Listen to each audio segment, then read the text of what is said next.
Hello everyone, मेरे साथियों नमस्कार। जैसा कि हम लोग देखे थे क्या आज की चर्चा में दो टॉपिक हो गया था शानदार, और आप लोग बिल्कुल एक्साइटेड होंगे कि ये दो रिएक्शन आज हम लोग देखने वाले हैं। और मैं उम्मीद भी करता हूँ आप सभी से कि इसके पहले ही जो लेक्चर बन चुका था इन दोनों पर आप उसको अवश्य देखे होंगे, जहाँ पर आप लोग को क्या सीखने को मिला था कि रासायनिक अपक्रिया की दर क्या होती है, कैसे हम लोग किसी इक्वेशन को हम लोग रासायनिक अपक्रिया के दर में कैसे परिवर्तित करते हैं। दूसरा क्या देखे थे, द्रव्यानुपातिक क्रिया के नियम क्या होता है, और हम लोग क्या कोई अगर रिएक्शन दे दी जाए तो कैसे उस पर हम लोग द्रव्यानुपातिक क्रिया का नियम लगाते हैं। बस समझ में आया। तो आज का जो टॉपिक है क्या है, शून्य कोटि की अपक्रिया और क्या है प्रथम कोटि की अपक्रिया। तो बिल्कुल सावधान होकर बिल्कुल बैठ जाइए, क्योंकि ये टोटल मैथमेटिकल कॉन्सेप्ट है, इसमें टोटल इसमें मैथ लगनी है, ठीक है। तो इसलिए अगर कहीं पर इधर उधर आपका दिमाग गया, शायद आपके माइंड से कुछ ना कुछ चीज़ फिसल सकती है, स्लिप कर सकती है, ठीक है। तो समझने का पूरा प्रयास करिए, कहीं पर कोई आपत्ति नहीं होगी, ठीक है। जो बायो वाले छात्र हैं, जो बायो वाले स्टूडेंट हैं, उनके लिए 19-20 में थोड़ा अंतर आ सकता है, क्योंकि इसमें समाकलन भी करना रहता है, ठीक है, लॉगरिथम भी लगाना पड़ता है। मैथ के वाले शायद कोई प्रॉब्लम नहीं आएगी। अगर बायो वालों को कहीं पर भी समाकलन अवकलन प्रॉब्लम होती है तो वो हमारे चैनल की प्लेलिस्ट में एक लेक्चर बना हुआ है मैथ में, समाकलन कैसे किया जाता है, अवकलन कैसे किया जाता है, आप देख लीजिए, वहाँ से आपको सभी कॉन्सेप्ट क्लियर हो जाएंगे, ठीक है। तो बिना देरी करते स्टार्ट करते हैं, और जो लोग नए हैं चैनल को सब्सक्राइब करके चैनल से जुड़ जाइए। तो बात करते हैं कौन सी आपकी शून्य कोटि अपक्रिया बात करते हैं, फिर प्रथम कोटि अपक्रिया, ठीक है। शून्य कोटि अपक्रिया, ठीक है। देखो सिंपल बात करें तो शून्य कोटि अपक्रिया क्या होती है, वह अपक्रिया जिसकी सांता जिसकी घात सांता पर निर्भर नहीं करती है, ठीक है। जो सांतक पर बिल्कुल भी निर्भर नहीं करता, नहीं उसकी सांतक पावर कितनी होगी, 0 होगी, वो सांतक पर निर्भर नहीं करता, वो क्या कहलाती है, शून्य कोटि अपक्रिया। तो ये डिफिनेशन आपको बुक में मिल जाएगी। इसका आता है व्यंजक स्थापित करने के लिए शून्य कोटि अपक्रिया के लिए व्यंजक प्राप्त कीजिए। तो हम लोग व्यंजक देखते हैं कैसे होगा, ठीक है। तो मान लेते हैं, माना एक आपको अपक्रिया है, यहाँ से मान लेते हैं, माना अपक्रिया कोई ए है आपका कारक है, और ये क्या बनता है आपका प्रोडक्ट बनता है, क्या बनता है, प्रोडक्ट बनता है, ठीक है। एक एक पॉइंट टू पॉइंट समझिए, मजा आ जाएगा, बिल्कुल घबराने की आवश्यकता नहीं है, ठीक है। एक एक पॉइंट आपके मन में सेट हो जाएगा। तो मान लेते हैं कि समय जब क्या है 0 है, तो अभिकारक आपका ए है, तो प्रोडक्ट कितना बनेगा, 0 बनेगा। और जब समय आपका कितना बढ़ गया, समय मान लो आपका t हो गया, तो प्रोडक्ट x बनाया, तो यहाँ बचे कितना, a माइनस एक्स।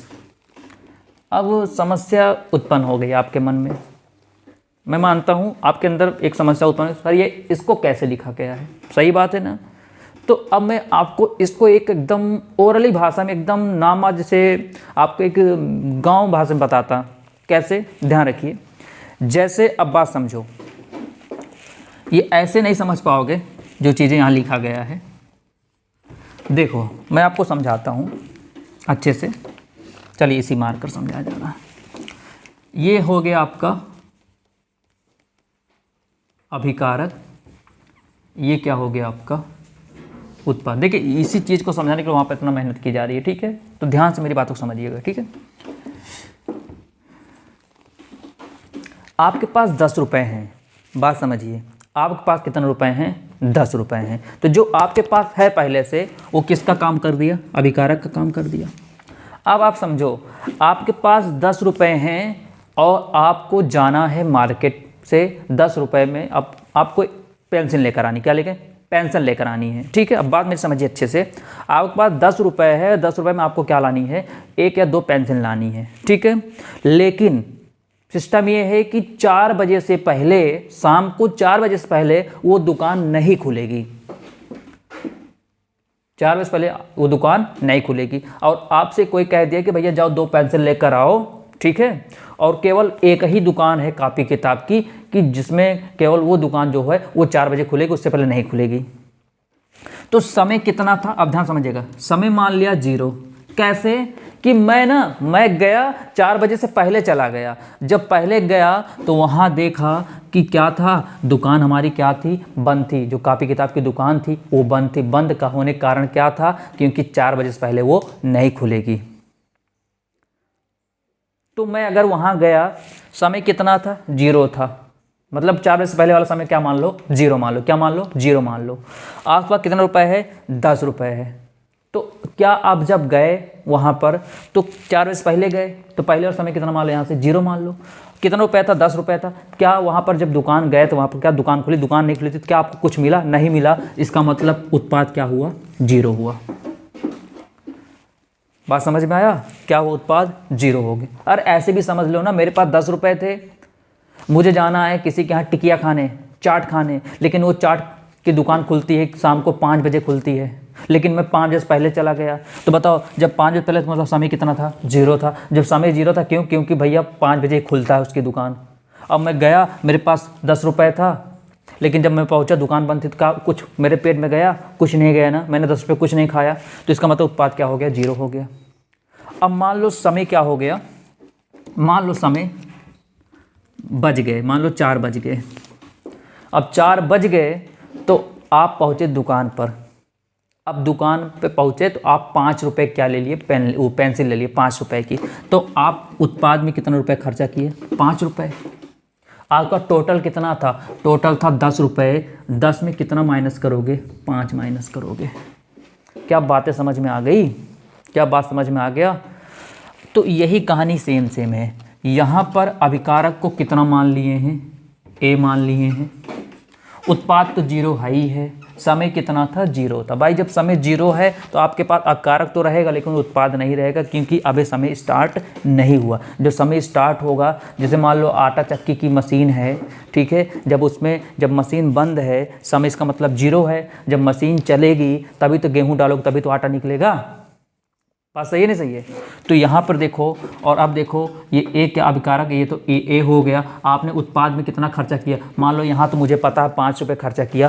क्या कोई रिएक्शन में, मान लो मैंने कहा ना माना रिएक्शन, मैंने कोई अभिक्रिया, मान लो ए है, ये अभिकारक, ये प्रोडक्ट है, तो नहीं पता था हमने क्या माना था, इसको एक्स माना था, अभिकारक क्या ए माना था, इसी में तो घटाओगे एक्स। देखो वही चीज़ तो लिखा गया है। अब बात समझ में आ गया, क्या जब समय कितना था, 0 था, तो मेरे पास अभिकारक कितना था, A था, लेकिन प्रोडक्ट मुझे कुछ नहीं मिला था। अब समय कितना बढ़कर T बराबर T हो। आप कहोगे सर इसको क्यों बराबर लिखा गया, अरे भाई मुझे समय थोड़ी पता है, मैंने तो एक रिएक्शन मान ली, मुझे क्या पता कितना समय लगेगा, आपको क्या पता है, नहीं पता। तो इतना समय क्या मान लिया, T मान ली, क्या मान लिया, समय T मान ली। जब T समय मिलेगा तो प्रोडक्ट कितना बन गया हमारा, X। तो जब प्रोडक्ट X हो गया तो बची हुई मात्रा क्या होगी, अभिकारक की। तो भाई क्या, अगर प्रोडक्ट, अब अभिकारक में से अगर प्रोडक्ट को घटा दोगे, जो बचेगी शेष मात्रा कितनी होगी, अभिकारक की मात्रा हो जाएगी। तो क्या इतनी बातें क्लियर होगी आप लोगों को, अब तो लिख लोगे ना, बात क्लियर हो गई ना यहाँ से। चलिए, तो अब बात क्लियर हो गई, समय कितना, 0 था, अभिकारक कितना था हमारे पास, A था, प्रोडक्ट कितना था, 0, क्योंकि समय 0 था। लेकिन जैसे समय बढ़ा तो हमारे कुछ प्रोडक्ट कुछ निकले, कुछ प्रोडक्ट हुए, यानी प्रोडक्ट मतलब क्या, कुछ हमें वृद्धि हुई, तो जाहिर सी बात है इसमें घटा देंगे, जो बचेगा उसकी मात्रा हो जाएगी। तो इतनी बात समझ में आया। अब आगे बात करते हैं, ध्यान समझिएगा, क्या कि लिखते हैं यहाँ से, दर नियमानुसार, दर नियमानुसार। दर नियमानुसार क्या होता है, R इक्वल टू, क्या होता है, R इक्वल टू, ध्यान दीजिएगा अच्छे से, दर नियमानुसार, ठीक है। R इक्वल टू यहाँ से क्या होता है कि यहाँ पर कितना है, A है, यहाँ पर कितना है, A है ना, A है, ये ऐसे, ठीक है। यहाँ से कितना है, A है, और पावर कितनी है, 0। 0 क्यों, क्योंकि शून्य कोटि अपक्रिया कर रहे हैं। क्या कर रहे हैं हम लोग, शून्य कोटि की अपक्रिया कर रहे हैं, ठीक है। बात समझ में आया। और देखो ध्यान दीजिएगा, किसी की पावर 0, किसी की पावर 0 का मतलब होता है 1। मैंने कहा शून्य क्यों किया गया है, क्योंकि अभी मैंने बताया ये सांता की घात पर निर्भर नहीं करता है, यानी सांता की घात सांता पर निर्भर करता ही नहीं है शून्य कोटि। इसलिए क्यों, क्योंकि इसकी घात कितनी होती है, 0 होती है, ठीक है।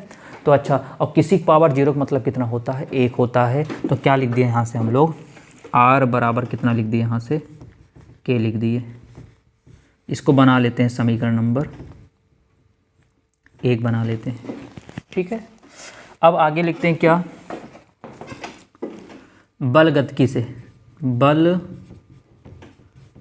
गतिकी के अनुसार। देखो बल गति के भी मैंने इससे पहले वाले लेक्चर में बता रहा था बार बार कि बल गति पूछेगा वहाँ पर, तो आप कैसे लिखोगे।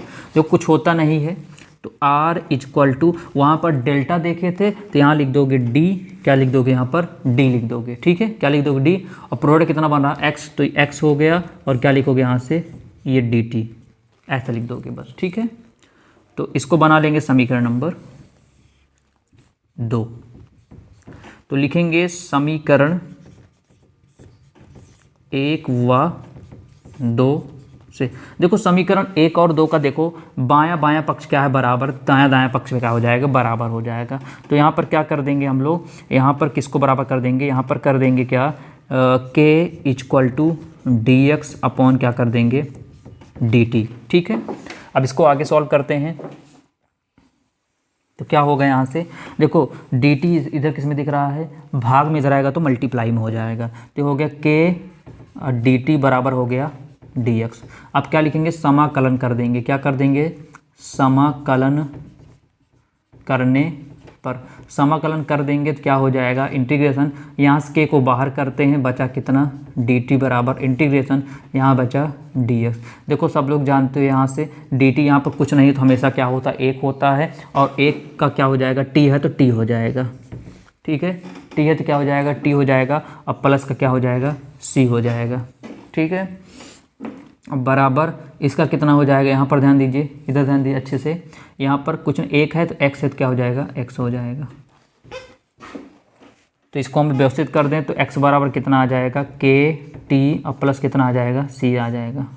इसको बना लेते हैं समीकरण नंबर 3, ठीक है। यदि इसमें क्या है, यदि t बराबर 0, यदि क्या है आपका t बराबर 0 हो और x बराबर भी क्या हो 0 हो, ठीक है, x बराबर क्या हो 0 हो, ठीक है। समय कितना है 0 है तो प्रोडक्ट भी कितना बनेगा 0 बनेगा, जाहिर सी बात है, ठीक है। यहाँ से तो क्या रखेंगे, वैल्यू रख देंगे, यहाँ से x जगह पर रखेंगे 0 बराबर k गुणे t का मान t ही रहे, t का मान 0, ठीक है, अब प्लस का c, तो भैया c का मान कितना आ जाएगा, c का मान आ जाएगा 0, क्योंकि इसका मान 0 हो जाएगा, c का मान कितना आ जाएगा 0। तो क्या लिखेंगे यहाँ से, c का मान समीकरण किसमें 3 में रख दें, c का मान समीकरण 3 में रखने पर, तो रख देते हैं यहाँ से, तो कौन सा ही 3 है, यहाँ पर रखो x बराबर k t और प्लस 0, x बराबर है k और कितना बचेगा t, आपको निकालना क्या k निकालना है, तो k निकाल लीजिए यहाँ से, तो x एक गुणम कहाँ आ जाएगा भाग में आ जाएगा। यही होता है क्या आपका शून्य कोटि की अपक्रिया, ये ऐसे लगेगा। तो एक बार इसका आप स्क्रीनशॉट ले लीजिए, कहीं पर दिक्कत आएगी तो वीडियो को बैक करके आप एक बार फिर से देख लीजिएगा, ठीक है। तो एक बार स्क्रीनशॉट इसका ले लीजिए, जो कुछ है कहीं प्रॉब्लम आ रही है तो उसको आप कमेंट कर दीजिएगा, तो सारी डाउट आपका क्लियर कर दिया जाएगा, ठीक है। तो लिख लिए होंगे, तो हम बात करते हैं कौन सा, दूसरा बात करते हैं, दूसरा क्या मतलब प्रथम कोटि की अपक्रिया की बात करते हैं, ठीक है। तो लिख लिए होंगे इसको, चलिए बात करते हैं कौन सा प्रथम कोटि की अपक्रिया की बात करते हैं। तो देखो ये भी सेम वैसे होना है, कोई अंतर नहीं है कि क्या होगा, थोड़ा लॉगरिथम लग जाएगा बस, ठीक है। तो क्या लिखा है प्रथम कोटि की अपक्रिया, तो यहाँ पर डाल दिया जा रहा है क्या प्रथम कोटि की अपक्रिया, ठीक है। इसमें क्या डाल दिया जा रहा है प्रथम कोटि की अपक्रिया, प्रथम, इसमें क्या होगा कोटि कितनी होगी 1 होगी, ठीक है। तो अगर आपके मन में ऐसा क्वेश्चन होगा सर कोटि किसे कहते हैं और घात क्या होती है, तो आप घबराने का आवश्यकता नहीं है। तो इसके बाद एक लेक्चर बना दिया जाएगा, अगर आप चाहेंगे कोटि और घात क्या किसे कहते हैं तो आप कमेंट कर दीजिएगा। तो एक कोटि पर आधारित और उसकी घात पर आधारित एक वीडियो बना दिया जाएगा छोटा सा, जिसमें आपको डाउट क्लियर हो जाएगा कि कोटि और घात क्या होती है, ठीक है। बात समझ में आया। तो अगर यहाँ पर अभी समझाने लगेंगे तो वीडियो लंबा हो जाएगा, तो ये भी टॉपिक फिर आज नहीं ख़त्म हो पाएगा, ठीक है। इसलिए इसको अभी बता दिया जा रहा है, बाद में वो वाला वीडियो बना दिया जाएगा, आप उसको भी देख लीजिएगा, ठीक है। तो क्या है यहाँ पर वही सब चीज़ें हैं, पूरा भी प्रथम कोटि की अपक्रिया वही है कि t बराबर समय कितना है 0 है, तो अब कारक तो है लेकिन प्रोडक्ट कुछ नहीं बना। अब जैसे समय t बढ़ गया, अब प्रोडक्ट x बना, तो बची हुई मात्रा में x घटा दोगे तो -x लिख दिएगा बस। यहाँ भी लिखते हैं क्या दर नियमानुसार, क्या लिखते हैं दर नियमानुसार। तो क्या हो लिखेंगे यहाँ पर R इक्वल टू के लिख लेंगे, ठीक है। तो यहाँ पर देखो लिखते हैं A, क्या लिखते हैं A, यहाँ पर ऐसे करते हैं तो R बराबर K, और यहाँ पर ध्यान दो A का मान कितना है, यहाँ पर देखो कितना है A माइनस एक्स है, ठीक है। क्या इतनी बातें समझ में आई? कोई दिक्कत नहीं है। इसको बना लेते हैं क्या, समीकरण नंबर 1। अब लिखते हैं क्या, बलगति के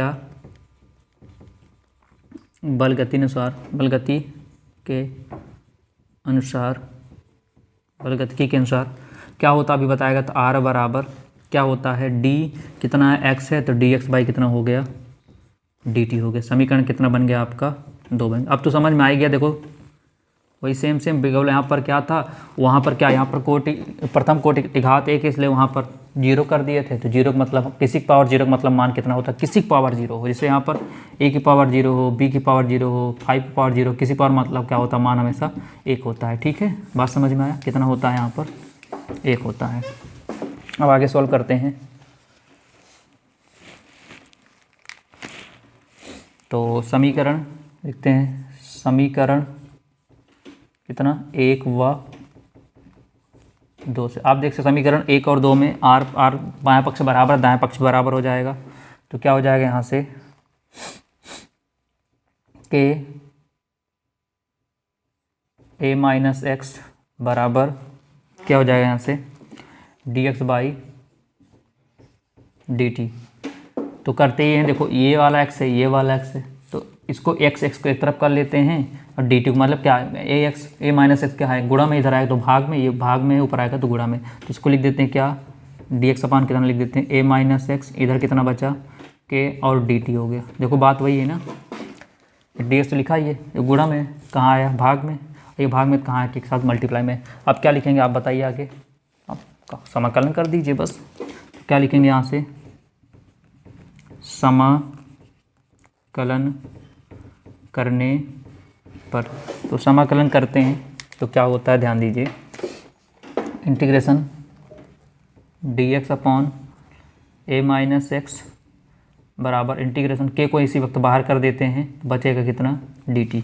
देखो इसका होता है क्या होता है मैं बता देता हूँ, इसका होगा log a माइनस एक्स हो जाएगा, लेकिन आगे क्या लग जाएगा माइनस लग जाएगा, ठीक है। एक बार दो प्रैक्टिस करिएगा तो आ जाएगा, ठीक है। और बचा क्या बराबर ये क्या हो जाएगा के बाहर है, ये बचेगा t और प्लस का c। तो इसको समीकरण कितना बना लेते हैं हम लोग, इसको बना लेते हैं 3, ठीक। इस समीकरण नंबर कितना हो गया आपका 3 हो गया। अब वही कंडीशन रखेंगे क्या, यदि t कितना समय कितना है 0 हो और x भी क्या हो 0 हो, प्रोडक्ट भी कितना बनेगा भाई 0 बनेगा, भाई प्रोडक्ट तो x से माना है ना तो 0 बनेगा। तो रख देते हैं समीकरण किसमें 3 में रखने पर, तो माइनस लॉग, देखो यहाँ पर a तो है ही है, ठीक है, माइनस जहाँ पर x है वहाँ पर 0 पुट करो, 0 हमने पुट कर दिया बराबर k इंटू t है, t का मान कहाँ रख दिया यहाँ पर 0 रख दिया और प्लस c, तो हो जाएगा माइनस लॉग a आ जाएगा। अब बराबर ये पूरा 0 बचेगा कितना c, तो यहाँ पर c का मान आया। देखो सब पहले जैसा है ना, शून्य कोटि तरह है ना पूरा सेम। अब क्या करेंगे c का मान कहाँ रख देंगे, समीकरण नंबर 3 में रख देंगे। तो लिखेंगे क्या c का मान समीकरण किसमें 3 में रखने पर, तो रख देते हैं तो कितना है minus log a minus x बराबर at। देखो c का मान, देखो इसको रखोगे c का मान, तो देखो माइनस है ये प्लस है, तो प्लस को क्या बना देगा ये माइनस, तो माइनस हो गया लॉग a हो गया, ठीक है। तो यहाँ पर सब जगह बेस चलता है, अगर आप दिखाना हो तो बेस आप ही दिखा सकते हो यहाँ से, ये ऐसे कोई दिक्कत नहीं है। अब देखो ये माइनस में इसको इधर भेज दो तो क्या बन जाएगा प्लस बन जाएगा, इसको इधर भेज देते हैं तो बन जाएगा क्या log a base of e हो गया, ये माइनस चल ही रहा है माइनस लॉग e, तो a माइनस एक्स ये हुआ। देखो ये तो लिखा ही गया साफ साफ, ये माइनस रहा है प्लस बन गया, इधर बचा कितना kt। अब हम सभी लोग जानते हैं फॉर्मूला पढ़े हो ना क्या, log m minus log n क्या होता है log बेस ऑफ e, तो a अपॉन सॉरी m/n, यही तो होता है फॉर्मूला, बराबर कितना बचा kT। बात समझ में? ये देखो log m minus log n क्या होता है, log m/n होता है, ठीक है। और आपको पता होगा, विद्युत रसायन श्रेणी बताया गया था, आपको पता होगा क्या कि log बेस ऑफ e का जो मान होता है 2.303, नैना समीकरण पढ़े ना, इसमें पता होगा आपको 2.303 log बेस ऑफ 10, ये तो होता है। तो आप रख दीजिए यहाँ से, इसको जब वैल्यू रखेंगे यहाँ से, ठीक है, तो कितना हो जाएगा log यहाँ से बेस ऑफ 10, ठीक है। और कितना रखना है यहाँ से, 1 मिनट, कितना 2.303 log base of 10 a/a minus x बराबर, अब देखो ये बचा क्या है यहाँ से, के छोड़ दिया, t किस में दिख रहा है, गुणा में, इधर आएगा क्या बन जाएगा, इधर बन जाएगा 1/t। तो ये जाके आपको क्या मिला, आपको मान प्राप्त हुआ। तो समझ में आ गया होगा। किसी प्रकार समस्या आए तो आप एक बार और देख लीजिएगा वीडियो, तब भी कहीं दिक्कत आए कमेंट करिएगा, आपके डाउट को अवश्य क्लियर कर दिया जाएगा, ठीक है। तो ऐसे वीडियो हम सब लाते रहेंगे इंपॉर्टेंट क्वेश्चन, और आप एक बार 2 बार इसको प्रैक्टिस करिए, क्योंकि काफ़ी इंपॉर्टेंट क्वेश्चन लॉन्ग में आ चुका है और आपका नंबर फिक्स हो सकता है यहाँ से, ठीक है। तो बात करेंगे किसी नेक्स्ट लेक्चर में, तब तक के लिए नमस्कार।